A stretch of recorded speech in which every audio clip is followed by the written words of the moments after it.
Welcome, and we're glad that you could join us today.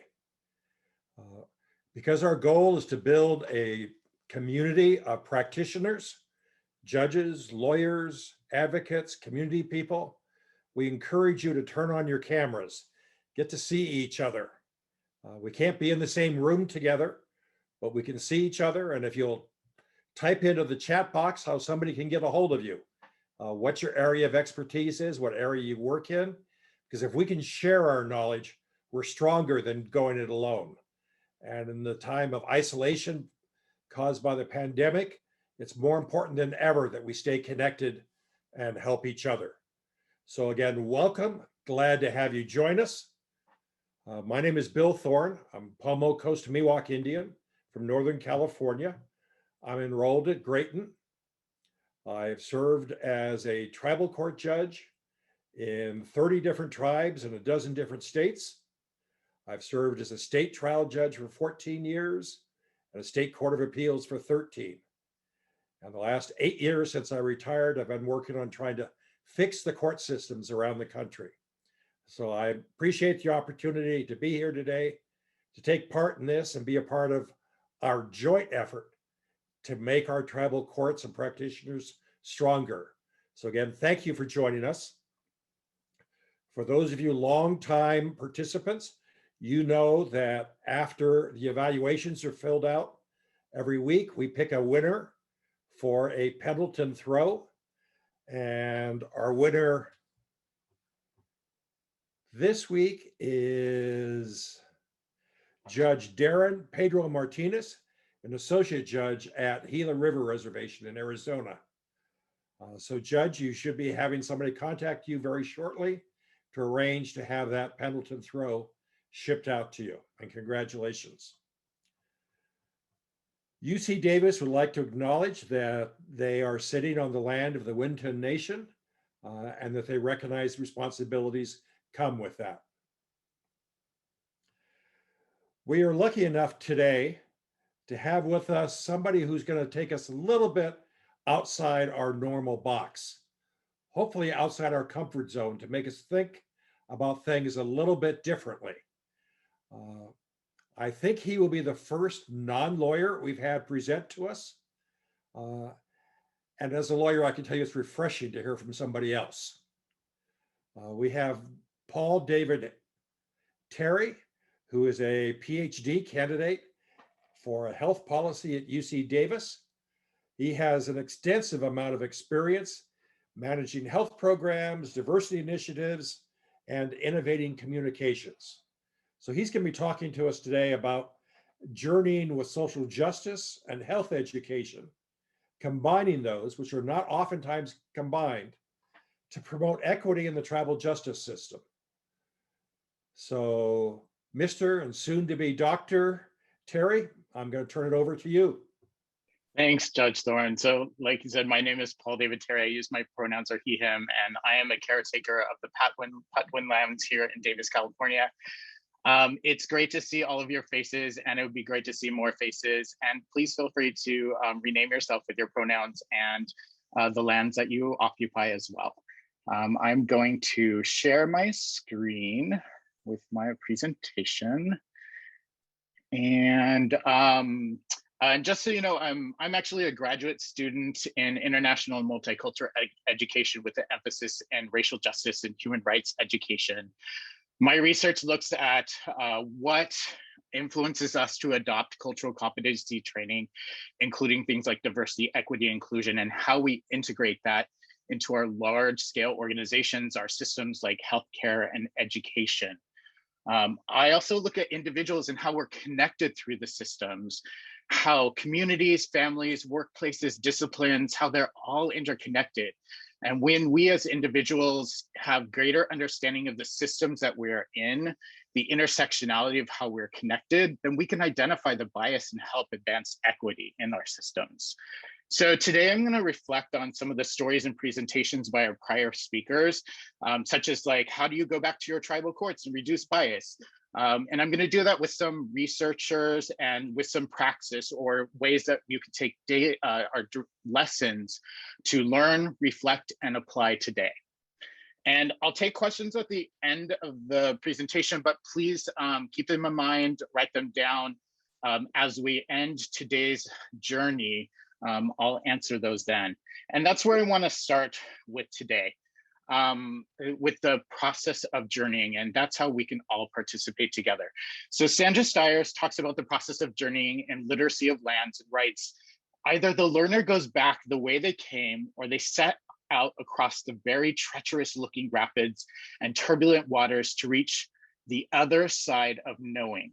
Fear, anxiety, uncertainty creep into the confidence of the learner, has previous place in their knowing, and is reflective of the chaotic transitional period. Senses are overloaded with unfamiliar knowledges, thoughts, and reflections that disrupt a familiar and comfortable sense of being and knowing. But once in the middle, we must press through to the other side or be carried away by fear. The fear of myths and stereotypes that have until now informed how we have come to know. Journeying itself is the first practice I want us all to be cognizant of. Stiers goes into the point to point out other components, such as the process of our own reflective frame of mind, just really thinking about what's going on within our bodies and around us. Our journeying today focuses on being mindful and purposeful. We'll highlight pillars of social justice, power, wealth, and opportunity, and how that integrates into us being able to break down barriers and advance equity. Through Stiers says that we hone in on this by looking at critical literacy, thinking about the things that we read, and critical self-reflection to develop a critical consciousness. So today is about us journeying together. Some of you might choose to hop on the boat and go through the rapids. Some might observe from the shores, and some might remain to just think about how we can move forward, and that's all okay. And John is going to drop in the chat for the presentation slides, so you can take those with you and come to the other side of knowing at your own pace. So Stiers points out that you can't understand our world without telling a story, and that's where we'll go next. This is a chance for us to sit on the peripheral, collecting our circumstantial evidence through stories, through research, through observation, through listening, through reflecting, and coming to the other side of our knowing. So I've bulleted out some of the points from our previous speakers, and my presentation will match up some points of praxis through intersections of research to aid you on your journey. By no means is today a solution for all things related to these, but it's a beginning of your journey. So as one of our previous speakers pointed out, there is an inherent bias of settler colonialism in this tribal justice series. Settler colonialism referring to cultures that came into Indigenous nations to subvert or extinguish through laws, war, or ignorance. The tribal justice system is, as someone pointed out, a cookie cutter system of British common law, which it itself is a biased system, especially towards things like matriarchies and queer people. As we see in the news, federal and state laws, they're intrinsically biased towards race, sex, gender, and abilities. Matriarchies are subverted in some tribes, and even up to the point where we see other tribes that have up to 5 genders, or reverence for queer Indigenous folks are really not honored as much as they should. Thinking about circumstantial evidence through the storytelling process, we all collect stories from friends and family on how to do better or in the doctor's office or courtroom to understand. And I'll briefly talk about some things we can do when collecting stories of others. Another presenter talked about the intersectionality of environmental law and other components, but I think we need to reach farther through Kimberly Crenshaw's work and think about bringing scholars from health, Indigenous studies, critical race theory, organizational leadership, and human rights pedagogy. Understanding actually, we heard this several times. One of the key components that each of you can do is go understand other tribal nations and not make assumptions based upon your tribal nations on others. So how do we go out and understand stories and systems of others? Another speaker spoke about avoiding landmines around identities. And I think this is really something to think about as we look forward, is how do we avoid the landmines in front of us, but also how do we think about the 10 that you've set off behind you without even knowing? And when you're prescribing things like restorative justice and social service, it's really critical that you need to know terminology and the the things that are happening so you yourself don't ignite trauma or the micro assaults that happen among individuals that go through your courts. I love the fact that one of our justices talked about moving from a stereotyping to a problem-solving framework. And I'll touch on this in the health education section because there is literacy out there. Cultural competency training began in healthcare. And I think there are some things we can learn about that. And of course, we have deconstructing or reducing our bias in the legal system. There are no quick fixes or trainings. But it really comes down to us as being self-aware, and so we can identify bias in this process. And the last one is, I think Judge Thorne, you said in the last presentation at the end, we need to leave our egos at the door. And our egos get us through grad school, but now we need to check those egos at the door. And one way we can do that is through humility and lifelong learning. So today I'll highlight some things around social justice in terms of distribution of wealth, opportunities and privilege in society, reflecting on critical race theory and Indigenous studies, how we can break down our systems through methodologies and story collection with people of color, and how law can create pathways or actually augment hurdles. I'll also touch base on how health education, how population health terminology can cause trauma, and recognizing the barriers in community health. And lastly, how we can promote equity, which begins with our own biological systems.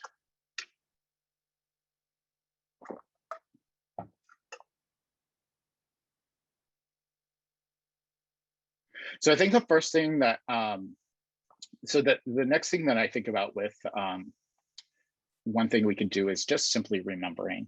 So I knew growing up a Paul Terry, who was of the Cherokee Nation, who was my grandfather's cousin. That was the only Indigenous I knew directly, other than the many, many family members on both sides of my family who are cousins, or I saw as the other. I came to know last year how my great-grandmother, Maud on the right, was on the Dawes roll. She babysat me from a small baby, and I knew her up until college. And so for me, my first early lessons were as if they directly came to the from someone who was directly connected to the Dawes roll. Her son, my papa, and my grandmother, one from the Chickasaw Nation and one from the Cherokee Nation. For me, remembering, and for us, remembering is not just about our community and people, it's about our relations and ability to think about the struggles of Indigenous people and bring those to the forefront. The Dawes roll taught me my first lessons about prejudice, about acceptance, about land. And it was at the point that I was reading Cheryl Harris's stuff on whiteness as property, talking about her grandmother's passing in Mississippi, that I realized that I was Indigenous and my own great-grandmother went through similar things. Our ancestry, our truth-telling of our history, our leading as leaders in climate scientists and feminism and queerness, sociology, agriculture, remembering is a significant way to disrupt our prejudices and to understand these truths.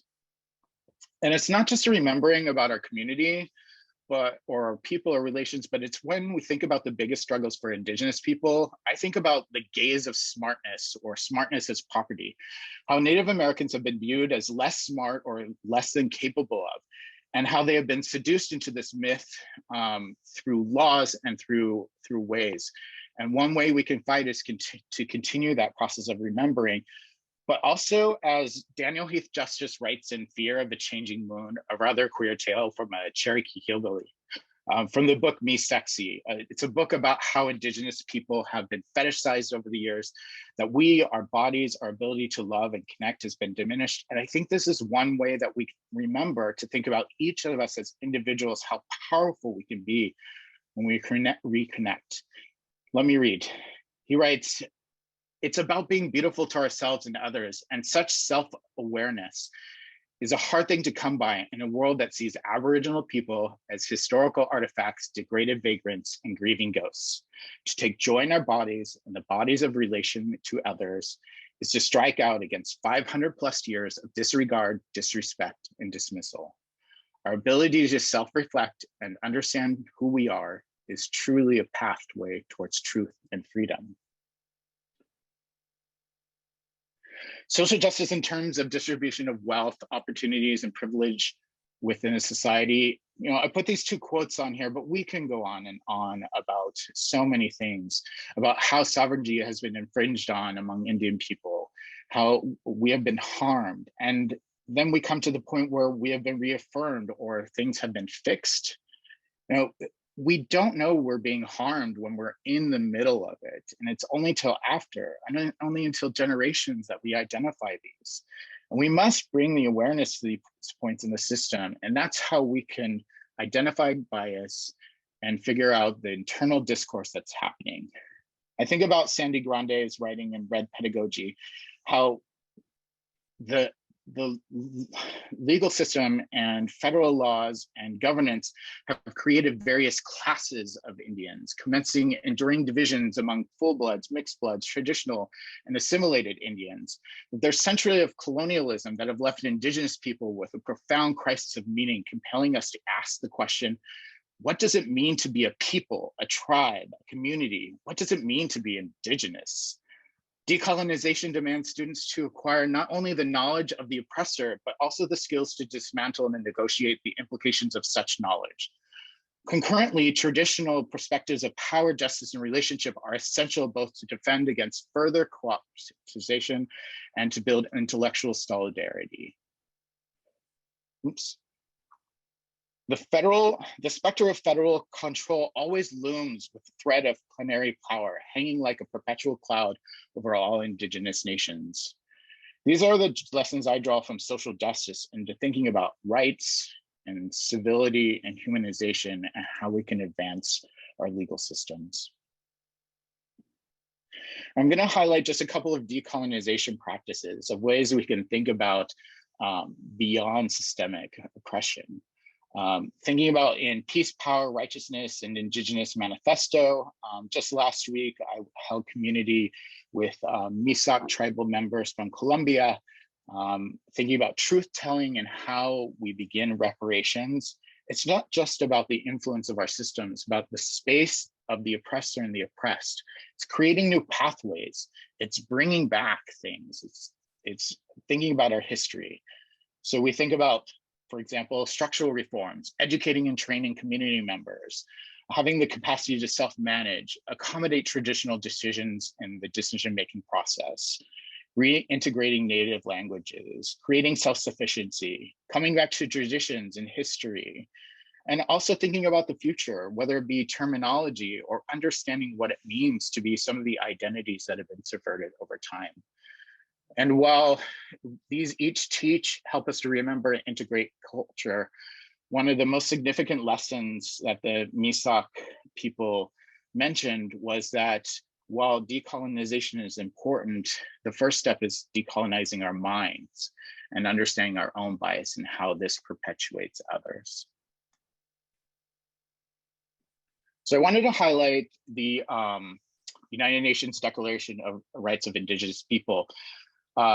Just the process of that itself. So the United Nations Declaration of Human Rights came out in 1948, but it left out a lot about sovereign nations. And it was only through pushing, through identifying, through coming to know, to remembering that we created this in 2007. I think human rights pedagogy is a very important frame that we think about because it's about respect of people. I think about, so what I've included in here, and I've only included the guide, and I've also included this in the reference section for people, is the Guide for Human Rights Education and Policing. This one comes from Europe, and there's a resource at the end that comes from the movie Pathway of Dignity, which is about information on integrating training throughout Australia and their policing system.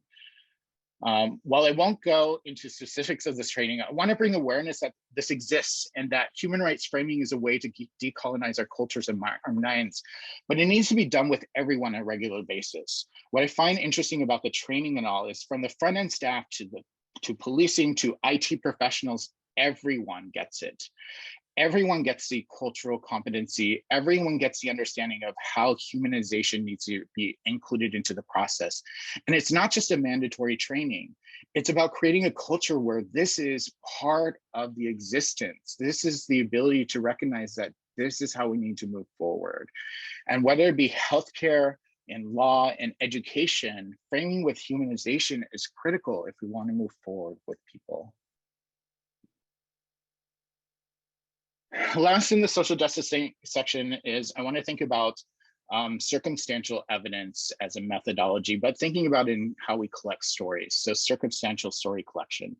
When we collect stories, or we are caretakers of stories, whether we're in court or anywhere we are, whoever we speak with, we're collecting information. But one thing to remember is that process of, as we collect information, is not to re-trigger trauma. We need to recognize that stories are about people's experiences, and how we take in those stories is so important. But we also think about the stories of our environment that they tell. So we did an examination of our emergency rooms, and what we noticed were the stories of the photos that were on the wall were stereotypical depictions of people of underserved populations. You can imagine what the patients saw that the organization was telling as a story. They were perpetuating bias. But also imagine when you take a critical look of your surroundings, how you can actually change the story narrative. So these are the critical components that I think about, especially with red pedagogy, is how we better our communities and systems to impact Native peoples. We really need to deconstruct what we have known and really start taking a look at what's around us and then what's inside of us.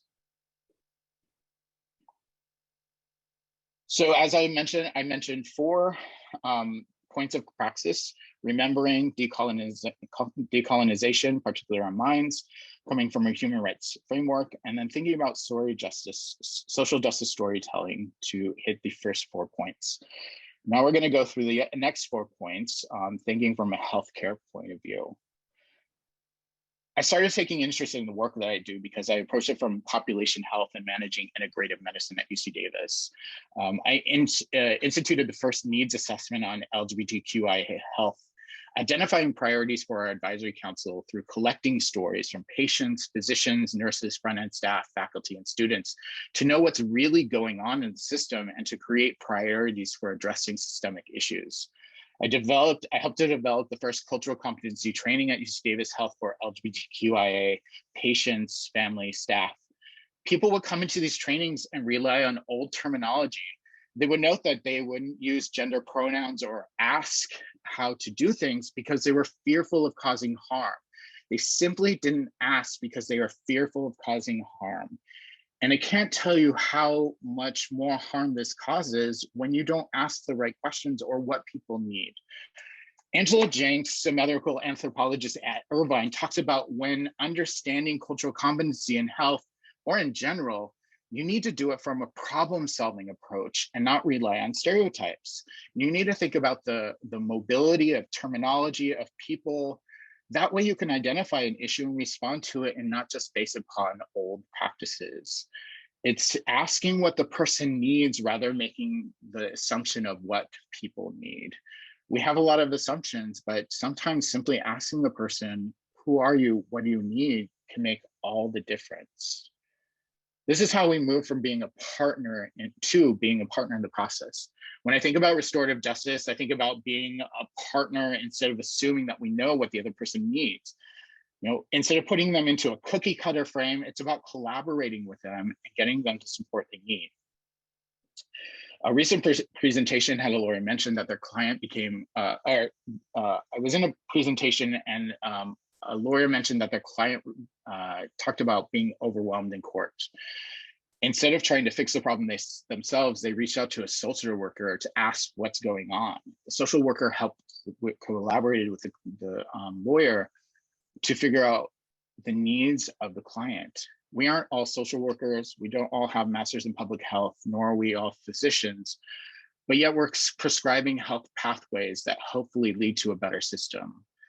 When we tell our family and friends nutrition or fitness advice, and we all go to Dr. Google to do non-emergency situations, when you're working with people in court, having a health education framework means reducing harm in the process, especially when court orders cultural remedies, counseling services, and especially around recovery or addiction.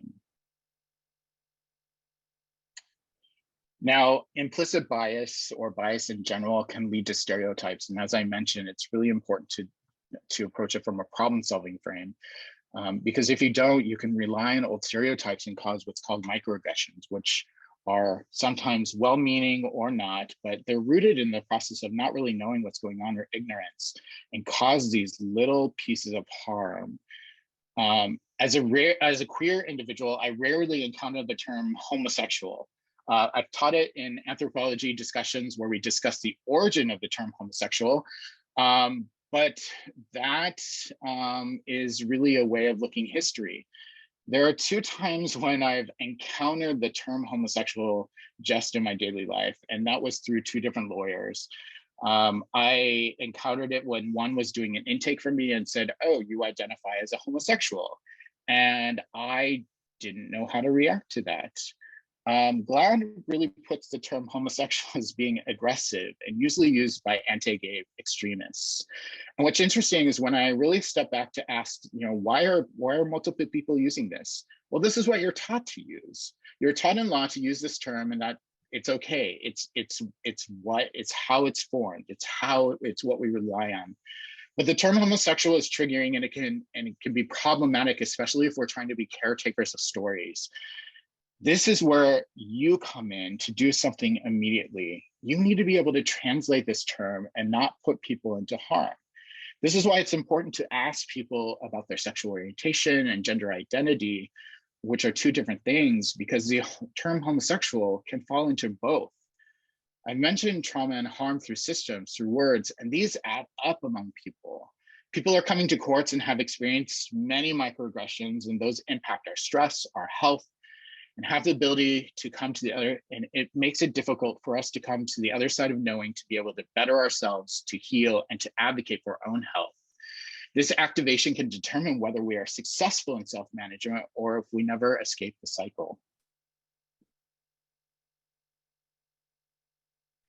So I've come to these other frameworks that you can use. So thinking about a problem-solving framework, thinking about how words and systems are important, and thinking about how we see our communities, being able to see them as people and being able to see them as thriving. Now, I have 2 more things I'm going to present. The next thing is thinking about how we can do this ourselves and how we can check our ego at the door. The first of the 2, it comes from Doctors Devine and Cox, who model prejudice as a habit. So it's a behavioral habit that can be broken. This is a retrieve from Duke University, but think about this. If we already have a difficult time breaking habits around nutrition or fitness or any other vice, especially when we turn to our dog or cat or like, should we eat the cookie? Think about how hard it is to break the habit around prejudice. And it's really this lifelong practice of recognizing that prejudice is a habit. We need to do it as a daily practice. It's no coincidence thinking about the human rights pedagogy, about integrating that into the system and the culture, because we need to find ways that we can integrate it all over the place. But this first starts with us thinking about how we can reduce prejudice. I highly recommend that you go and listen to Devine and Cox's information. The hard part about this is it's costly. And so it really comes back to us is creating our own habits around awareness and being able to break our own cycles. As we've talked from the beginning of this journey, it's difficult to go on this journey. There are internalized discussions that we have with ourselves. There are conflicts in what we know and what is humanizing. And as Stiers points out that I pointed out from the very beginning, fear, anxiety, uncertainty creep into the confidence of us that we've previously placed in knowing. And it's either the learner to go back to the way they came or set across the very treacherous looking rapids and turbulent waters to come to the other side of knowing. It's our responsibility to do this. The last slide comes from Drs. Turvalon and Murray Garcia. Murray Garcia is faculty here at UC Davis, and it talks about how we move beyond cultural competence. So cultural competence can lead to stereotyping. Cultural humility is a way that we know that we have to do lifelong learning in this ever-changing field of bias. this is a very basic diagram to understand that we move in systems to go from awareness, that we know people exist, sensitivity, that there are needs around culture, confidence, that we grow to understand culture, and then humility is what do people need to be capable of thriving. And it's a practice that we have to include everywhere. I know that Chad and I spoke about the difficulties of knowing all the things in communities, how knowing all the terminology in queer communities, there's a lot, but also for non-Indigenous folks to know all the terminology that is needed, whether it be in Indigenous nations or from one nation to another. And it's just, it can be overwhelming, but it's the only way we can move forward without defaulting back to stereotypes, back to microaggressions, and back to ways that put other people in harm. And one way you can look at this is also a framework of how we can lead people to education. And I think about the land acknowledgement as being a very palatable educational lesson for people outside of Indigenous nations. Think about this. You go to a performance and you get a land acknowledgement, and maybe for non-Indigenous people, you're like, oh, I didn't know Indigenous people existed here. Or maybe you are in a different nation and you're like, oh, this is a little bit about the people. Then maybe they move to the cultural sensitivity, understanding that there are cultures here, learning a little bit more about them. And then they get to the point where they start to come to terms that there has been a lot of hurt across this land. And so then maybe they step in to do more. That's where they learn about land taxes or scholarships at local universities. Our progression progresses us through humility, and that's where we can create a pathway through all this noise. So I've given you 10 frameworks that you can come through to come to your other side of knowing. Journeying, remembering, decolonization, thinking with a human rights framework, thinking about problem solving as a framework, microaggressions with words and systems, restorative justice with social education or social justice in health education, and reducing prejudice through habit, and finally through humility. And I wanted to leave you all with one thing, which I think was just so inspiring for me with Sandy Grande. In her introduction of Red Pedagogy, she writes, the guerrero del amor becomes a warrior lover to understand struggles and battles as expressions of commitment, loyalty, and sharing of self, a selflessness that is not sacrifice, but fulfillment through collectivity. She quotes two researchers, James and Gordon, and if you read the next line, it also goes on to say, the unfolding of self within the collective, just as the self develops in its individuality, is likely to be the foundation of radical subjectivity. So these are the things that I leave you today on how you can have your own journey through just social justice and health equity to think about disrupting and promoting equity in the tribal justice system. Thank you.